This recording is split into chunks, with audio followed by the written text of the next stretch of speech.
अस्सलाम वालेकुम स्टूडेंट्स, उम्मीद करता हूँ आप खैरियत से होंगे। आज के इस वीडियो में मैं आपके साथ पीएम लॉन्ग कोर्स 149 का सिलेबस एंड पैटर्न शेयर करूँगा। कितने टेस्ट होंगे, कितने एमसीक्यूज़ होंगे, कितना आपको टाइम मिलेगा, कंप्लीट इन्फॉर्मेशन जो है मैं आपके साथ शेयर करूँगा। तो वीडियो को लास्ट तक देखिएगा, क्योंकि अगर आपको सिलेबस एंड पैटर्न का नहीं पता होगा तो फिर प्रिपरेशन करने का कोई फ़ायदा नहीं है। तो लिहाजा इस वीडियो को लास्ट तक देखिएगा और गौर से जो है समझिएगा। तो चलते हैं, इस वीडियो को स्टार्ट कर लेते हैं, लेकिन उससे पहले इस वीडियो को लाइक कर दें और अगर अगर चैनल पर नए हैं तो चैनल को सब्सक्राइब करके साथ बेल नोटिफिकेशन को प्रेस कर लें ताकि ऐसी वीडियोस की नोटिफिकेशन आप तक पहुंचती रहें। तो चलते हैं दोस्तों, आज के इस वीडियो को स्टार्ट कर लेते हैं। तो जी दोस्तों, पीएम लॉन्ग कोर्स 149 का इनिशियल टेस्ट का सिलेबस एंड पैटर्न मैं आपके साथ शेयर करने जा रहा हूँ। तो गौर से देखिएगा और गौर से सुनिएगा। तो चलते हैं, स्टार्ट कर लेते हैं। सबसे पहले आपको बताता चलूँ कि आपके जो टेस्ट होने हैं वो 2 टेस्ट होने हैं, और वो 2 टेस्ट कौन कौन से हैं, किन किन सब्जेक्ट के हैं, तो वो देख लेते हैं। सबसे पहले इंटेलिजेंस का टेस्ट होगा, ठीक है। आपका इंटेलिजेंस का टेस्ट पास होगा तो फिर आपका जो है एकेडमिक जो टेस्ट है वो कंप्यूटर पे खुलेगा। अदरवाइज़ आप वहीं से जो है रिजेक्ट हो जाएंगे अगर आपका इंटेलिजेंस पास नहीं हुआ तो। पहला इंटेलिजेंस है, दूसरा एकेडमिक है। अब हम सबसे पहले इंटेलिजेंस में देखेंगे कि कौन कौन से जो है इंटेलिजेंस में चीज़ें शामिल हैं। इंटेलिजेंस में नंबर 1 पे है वर्बल इंटेलिजेंस एंड नंबर 2 पे है नॉन वर्बल इंटेलिजेंस। अब हम सबसे पहले इंटेलिजेंस में वर्बल इंटेलिजेंस को देखेंगे कि वो क्या है। वर्बल इंटेलिजेंस जो है, इसकी जो है एमसीक्यूज़ होंगी वो 85 से लेकर 100 एमसीक्यूज़ होगी। मतलब कहने का ये है कि 85 से अबव और 100 से जो है कम होंगी, यानी ये 100 से कम और 85 से ज़्यादा होंगी। तो ये तादाद का जो है कोई मसला नहीं है, आपने सिर्फ आप प्रिपरेशन करें। इसके अलावा आपको बताता चलूँ कि वर्बल इंटेलिजेंस जो है ये सेंटेंस फॉर्म में होता है, या दूसरी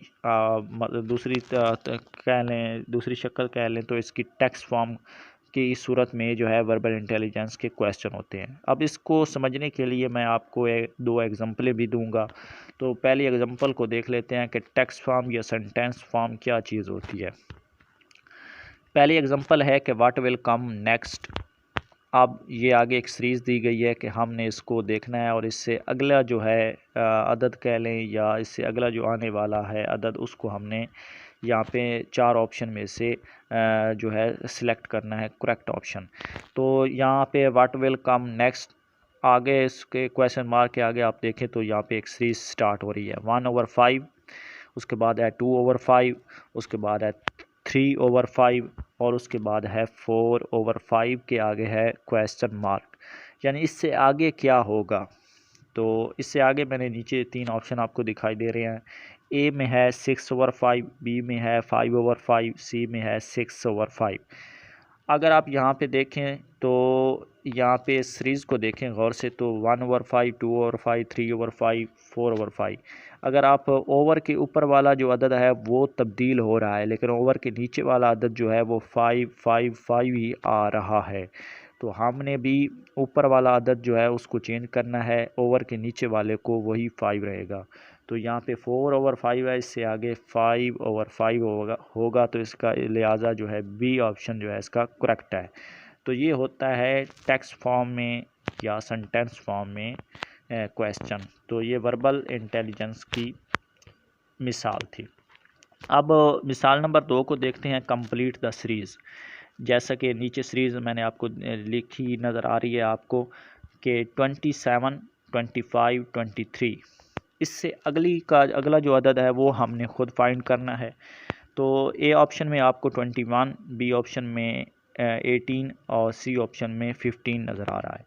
तो अगर आप सीरीज़ को देखें तो 27 में से 2 को माइनस करें तो 25, 25 में 2 माइनस करें तो 23, और 23 से अगर 2 को माइनस करें तो ये 21 बनता है। तो इसका ए ऑप्शन करेक्ट है। तो ये होता है टेक्स्ट फॉर्म या सेंटेंस फॉर्म की शक्ल में क्वेश्चन, तो ये वर्बल इंटेलिजेंस की मिसालें थी। उम्मीद करता हूँ वर्बल इंटेलिजेंस जो है आपका जो है क्लियर हो गया होगा कि वर्बल इंटेलिजेंस क्या होता है।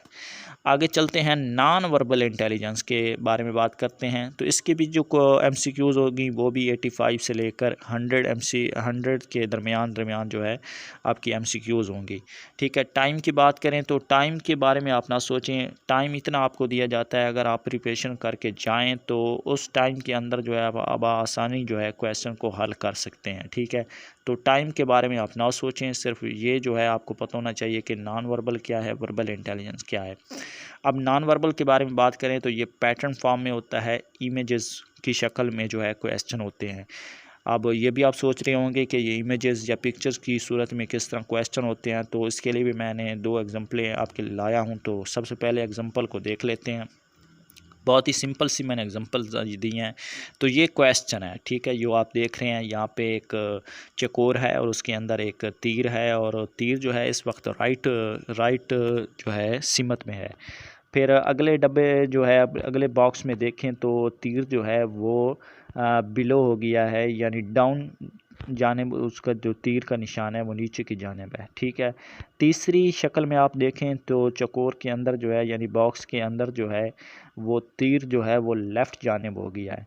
अब हमने चौथी बॉक्स के अंदर तीर का जो करेक्ट अब होना है, उसका जो सीमत वो हमने फाइंड करनी है। तो हम आप देख लें तीनों में, ये जो तीर है ये क्लॉकवाइज घूम रहा है। ठीक है, क्लॉकवाइज का मतलब ये है जो घड़ी है, जो सुई होती है घड़ी की, वो जब वो चलती है तो वो क्लॉकवाइज उसे हम क्लॉकवाइज कहते हैं। ठीक है, तो यहाँ पे आप देख लें तो ये क्लॉकवाइज में घूम रहा है तीर। तो अब आप तीसरे खाने में अगर देखें तो ये यहाँ पे पहुँच गया है लेफ़्ट में। तो अब ये जो चौथा बॉक्स है इसमें जो तीर होगा ये यानी टॉप की तरफ होगा, यानी ऊपर की जानिब इसकी सीमत होगी। तो देख लेते हैं, नीचे 4 ऑप्शन हैं ABCD। इसमें आप देखें तो ए जो है ये भी गलत आंसर है, इसका बी भी गलत है, सी आप देखें और डी देखें तो इन दोनों में तीर का जो सीमत है वो टॉप की जानिब है, यानी ऊपर की जानिब है। लेकिन इसमें एक फ़र्क है। ठीक है, अगर आप जो है 3 बॉक्स जो है आप सवाल को देखें तो तीसरे बॉक्स में आप देखें तो इसका जो तीर का निशान अगर आप उसको ऊपर की जानिब करें तो ये जो इसकी कॉर्नर है ये बिल्कुल राइट जानिब होना चाहिए। सी गलत है और डी इसका करेक्ट आंसर है। अगर आपको यहाँ पे समझ नहीं आई तो नीचे जो है क्वेश्चन है वो आपको समझ आ जाएगा। इसमें अगर आप देखें तो यहाँ पे फिगर जो है नंबर 1 पे जो फिगर है उसको अगर आप देखें तो उसके एक डब्बा है, डब्बे के अंदर जो है 3 लाइनें हैं, दरमियान में जो है एक सर्कल है उसको ब्लैक कर दिया गया है, मुकम्मल फिल कर दिया गया, और नीचे भी 3 लाइनें हैं। इसी तरह अगर आप दूसरे बॉक्स में देखें यानी दूसरे डब्बे में देखें तो 3 लाइनें ऊपर वाली वैसे ही मौजूद हैं, दरमियान में जो है सर्कल है वो ब्लैक है, नीचे जो 3 लाइनें थी उसमें अब 2 बच गई हैं, एक को जो है निकाल दिया गया है, ख़त्म हो कर दिया गया। अब अगर आप तीसरे ऑप्शन में देखें तो तीसरे ऑप्शन में यानी आप दिखाई दे रहा है कि 3 लाइनें वैसे ही ऊपर वाली मौजूद हैं, दरमियान में सर्कल जो है ब्लैक वैसे ही मौजूद है, नीचे वाली लाइन जो है 2 थी अब 1 बच गई है। इसी तरह इसी पैटर्न को हम फॉलो करेंगे चौथे बॉक्स में, तो 3 लाइनें वैसे ही ऊपर वाली मौजूद रहेंगी, नीचे वाला जो है सर्कल ब्लैक वो वैसे ही मौजूद रहेगा, लेकिन यहाँ पे जो तीसरे में एक लाइन है वो अब चौथे में नहीं होगी। तो हम यहाँ पे 4 ऑप्शन देखते हैं ABCD, यहाँ से जो है डी इसका करेक्ट आंसर है।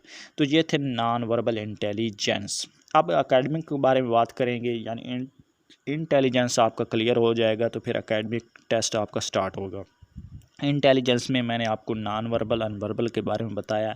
दोनों की जो MCQs हैं वो 85 से अबव होती हैं। ठीक है, टाइमिंग जो है अच्छी खासी जो है टाइम मिलता है आपको, उसके अंदर आपने उस MCQs को हल करना होता है। एकेडमिक टेस्ट में जो है PM लॉन्ग कोर्स का जो एकेडमिक टेस्ट होता है उसमें 40 MCQs होती हैं, और ये एकेडमिक टेस्ट जो है 5 सब्जेक्ट से आता है। और वो सब्जेक्ट कौन कौन से हैं? 5 सब्जेक्ट यहाँ पे मैंने लिखा है, how many subject in academic test. ठीक है, तो 5 सब्जेक्ट इन एकेडमिक टेस्ट, तो 5 सब्जेक्ट होते हैं जिनसे 40 MCQs आती हैं। पहला सब्जेक्ट होता है मैथमेटिक्स, दूसरा इंग्लिश, तीसरा पाक स्टडी, चौथा है जनरल नॉलेज एंड पांचवा है इस्लामियात। अब ये 5 सब्जेक्ट होते हैं जिनसे जो है पीएम लॉन्ग कोर्स का एकेडमिक टेस्ट आता है। 40 एमसीक्यूज़ होती हैं। ये 40 यहाँ पे आप मैथमेटिक्स देख रहे हैं तो आप सोच रहे हैं कि अगर मैंने एफए किया है तो मैथमेटिक्स में कैसे करूँगा। तो आप बिल्कुल ना घबराइए, मैथमेटिक्स जो होते हैं वो बहुत ईजी होते हैं और बिल्कुल बेसिक नॉलेज होता है जो आपने मैट्रिक में पढ़ा होता है। ठीक है, तो ये था एकेडमिक टेस्ट का बिल्कुल ही यहाँ पे 40 एमसीक्यूज़ हैं। टाइम जो है वो भी अच्छा खासा मिल जाता है कि आप इन एकेडमिक की जो 40 एमसीक्यूज़ हैं बिल्कुल ही आप इजीली इसको हल कर सकते हैं और आपका टाइम भी बच जाएगा। तो ये था पीएम लॉन्ग कोर्स 149 का सिलेबस और पैटर्न का जो है मैंने ओवरव्यू आपको दिया। आपने इस पैटर्न को फॉलो करना है और अपनी प्रिपरेशन को जारी रखना है। तो मिलते हैं अगली वीडियो में, तब तक के लिए इजाज़त चाहता हूँ। अल्लाह हाफ़िज़।